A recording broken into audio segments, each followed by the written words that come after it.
स्वागत है आप सभी का अपने चैनल एकलव्य स्टडी पॉइंट पे। और मेरा नाम है सचिन। क्लास 12 की हिंदी में जो अभिव्यक्ति और माध्यम से आपके प्रश्न आते हैं, चाहे हिंदी कोर हो चाहे हिंदी इलेक्टिव हो, दोनों के लिए ही सेम प्रश्न आते हैं। तो आपके टर्म 1 के हिसाब से जो आपके इंपॉर्टेंट प्रश्न बनते हैं वो आपको करवाऊंगा। एपिसोड नंबर 2 पूरा डेडिकेटेड है अभिव्यक्ति और माध्यम के प्रश्नों के लिए, और भी कुछ ऐसे एपिसोड लाऊंगा डेडिकेटेड जो होंगे अभिव्यक्ति माध्यम के लिए। आज हम मैक्सिमम प्रश्न करने का प्रयास करेंगे। तो आइए वीडियो को स्टार्ट करते हैं। आप इंस्टाग्राम पे मुझे फॉलो कर सकते हैं, अपनी क्वेरी मुझ तक पहुंचा सकते हैं, कोई जानकारी अगर आप चाहते हो तो ले सकते हो। मेरा यूजर नेम आपके सामने लिखा हुआ है। टेलीग्राम ग्रुप अगर आप ज्वाइन करना चाहते हो तो क्लास 12 ईएसपी न्यू ग्रुप आपको सर्च मारना है टेलीग्राम ओपन करके, और आप हमारे ग्रुप में ज्वाइन हो पाओगे। वेबसाइट पे आपको नोट्स प्रोवाइड करवा दिए गए हैं। www.eklavyastudypoint.com हमारी वेबसाइट है, तो आप वेबसाइट को विजिट करना ना भूलें। हमारा प्रीमियम कोर्स अवेलेबल है इंग्लिश, और आपका जो इंग्लिश और उसके साथ पॉलिटिकल साइंस। तो अगर आप परचेज करना चाहते हो तो आप हमारे मोबाइल ऐप एकलव्य ऑफिशियल को डाउनलोड कर लेना, और उसके बाद आप इसको कर पाओगे परचेज। समरी मिलेगी आपको, एक तो एक्सट्रैक्ट बेस्ड क्वेश्चंस मिलेंगे और एमसीक्यूज मिलेंगे। तो जो बच्चा इंटरेस्टेड हो वो ले सकता है जाके। तो आज का हमारा पहला प्रश्न है, पत्रकारिता की साख बनाने के लिए किस सिद्धांत के पालन की आवश्यकता नहीं होती। यानी कि अगर आपको एक अपनी साख बनानी है पत्रकारिता के अंदर, एक अपना रेपुटेशन बनानी है, तो आपको कौन से सिद्धांत की आवश्यकता नहीं होती। वस्तुपरकता, इसकी तो होती है आवश्यकता। तथ्यों की शुद्धता, ये भी बहुत जरूरी होती है कि भाई जो फैक्ट है वो बिल्कुल प्योर हो, सही हो, सच हो। तथ्यों की निष्पक्षता, जो फैक्ट पता चले वो निष्पक्ष हो। और तथ्यों को काटने छांटने की आवश्यकता नहीं, ऐसा तो नहीं होता। तो ऑप्शन डी यहाँ पे हमारा सही हो जाएगा। अगला प्रश्न, पत्रकारिता को प्रजातंत्र का कौन सा स्तंभ माना जाता है। पहला, दूसरा, तीसरा या चौथा। तो हम सभी जानते हैं चौथा स्तंभ माना जाता है। पत्रकारिता का कौन सा हिस्सा अहम नहीं है।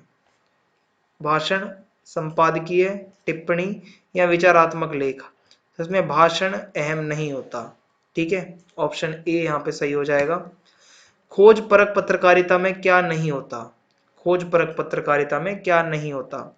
तथ्यों की गहराई से छानबीन होती है। छिपी सूचनाओं को सामने लाना होता है। अनियमितताओं का भंडाफोड़ करना होता है। किसी का महिमा मंडन करना ये नहीं होता। ठीक है, तो ऑप्शन डी यहाँ पे हमारा सही हो जाएगा। लोकतंत्र में सरकार के कामकाज पर निगाह रखने वाली पत्रकारिता का क्या नाम है। वॉचडॉग पत्रकारिता, खोजपरक पत्रकारिता, एडवोकेसी पत्रकारिता या इनमें से कोई नहीं। तो ये वॉचडॉग पत्रकारिता होती है जो कि सरकारी कामकाज पर निगाह रखती है। ओके, सो ऑप्शन ए सही हो जाएगा। पीत पत्रकारिता को किसी अन्य नाम से भी जाना जाता है। पेज 3 पत्रकारिता, एडवोकेसी पत्रकारिता, विचारात्मक लेख या विशेषीकृत पत्रकारिता। तो इसे पेज 3 पत्रकारिता के नाम से भी जाना जाता है, पीत पत्रकारिता को। तो ऑप्शन ए सही हो जाएगा। कौन सा माध्यम प्रिंट माध्यम के अंतर्गत नहीं आता। यानी कि प्रिंट माध्यम में इसमें से कौन सा है वो नहीं है। समाचार पत्र प्रिंट में है, पत्रिकाएं प्रिंट होती हैं, रेडियो प्रिंट में नहीं होता, पुस्तकें प्रिंट में होती हैं। इसका मतलब है ऑप्शन सी सही हो जाएगा। ठीक है, भारत में पहला छापाखाना कब खोला गया। 1556, 1500, 1756 या 1856। 1556 में खोला गया ईसाई मिशनरियों द्वारा। ठीक है, हम सभी जानते हैं। तो ऑप्शन ए यहाँ पे सही हो जाएगा। पहले छापेखाने के आविष्कार का श्रेय किसे जाता है, क्रेडिट किसे जाता है। गुटेनबर्ग, जॉनसन, थॉमसन या अल्बर्ट आइंस्टीन। तो पहले छापेखाने के आविष्कार का श्रेय जाता है गुटेनबर्ग प्रेस। ठीक है, गुटेनबर्ग को। तो ऑप्शन ए यहाँ पे करेक्ट हो जाएगा हमारा। अब आगे बढ़ते हैं। ये सारे प्रश्न आप अपनी कॉपी में लिख लीजिएगा। ठीक है, आपको इससे बाहर नहीं मिलेगा कुछ आपके पेपर में देखने के लिए। जो आगे भी एपिसोड आएंगे बस सपोर्ट करते रहना, आप शेयर कर देना। आपके लिए हम इतना करते हैं, आप एक काम तो कर ही सकते हो ना कि अपने ग्रुप में डाल दो, स्टेटस पे लगा दो लिंक को। जिससे क्या होगा, हमें मोटिवेशन मिलेगा। ग्रुप में शेयर कर दोगे वो भी बहुत बड़ी बात होगी हमारे लिए। ठीक है, मुद्रित माध्यम की कमजोरी क्या है। ये महंगा है, ये देर से आता है, इसे निरक्षर नहीं पढ़ सकते हैं उपरोक्त तो सभी। मुद्रित माध्यम प्रिंट माध्यम की क्या है मतलब दिक्कत, समाचार पत्र वगैरह, न्यूज़पेपर वगैरह, क्या कमजोरी है इसमें। ऑप्शन सी सही होगा। निरक्षर जो अनपढ़ है वो कैसे पढ़ेगा, तो यही इसकी कमजोरी है। तो ऑप्शन सी यहाँ पे सही हो जाएगा। रेडियो किसका माध्यम नहीं है।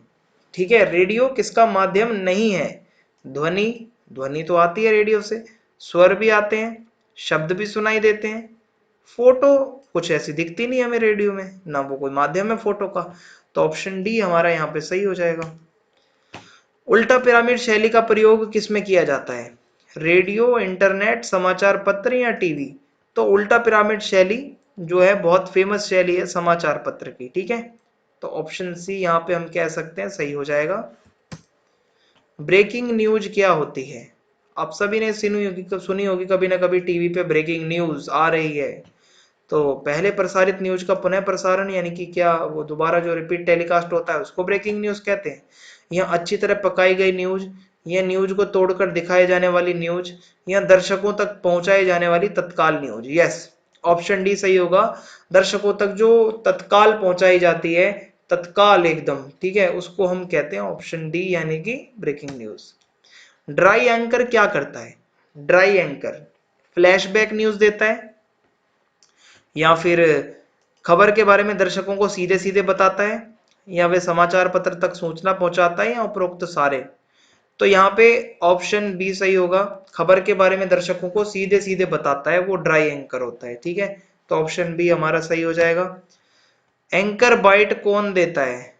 एंकर बाइट कौन देता है? न्यूज रीडर, प्रत्यक्षदर्शी इसको देखने वाले, या टेलीविजन वाले, या एंकर? तो एंकर बाइट जो है वो प्रत्यक्षदर्शी देता है, तो ऑप्शन बी यहाँ पे सही हो जाएगा। इसी के साथ ये एपिसोड खत्म होता है। आई होप आपको पसंद आए होंगे। मैंने कोशिश करी कि ज्यादा से ज्यादा आपको यहाँ क्वेश्चन रखूं मैं। अगले जो भी और एपिसोड्स आएंगे उसमें आपको अभिव्यक्ति माध्यम के और भी एपिसोड मिलने वाले हैं, तो आप बिल्कुल भी घबराए ना, आपको हर तरीके से मदद की जाएगी। तो आप ज्यादा से ज्यादा वीडियो को शेयर करिए, देखते रहिए। चैनल को सब्सक्राइब करना तो बिल्कुल भी मत भूलना, and please do share the video. Thank you so much. जय हिंद, जय भारत, धन्यवाद।